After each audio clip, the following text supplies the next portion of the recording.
Libreng gupit daw ho para sa mga PDL, person deprived of liberty. Ito yung mga nasa Oblo, partner. Isinagawa sa Olongapo Jail. Balita mula kay Danny Kumilang. Danny Boy!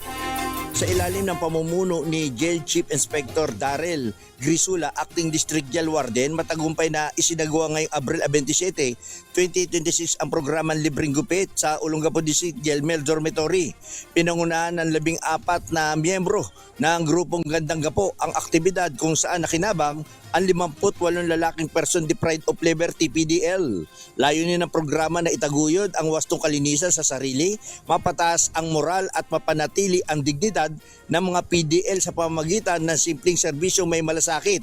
Ipinapakita rin ito ang patuloy na pagsuporta ng pamunuan at mga katuwang na organisasyon sa mga programang rehabilitasyon na naglalayong magbigay ng pag-asa, disiplina at positibong pagbabago sa loob ng piitan.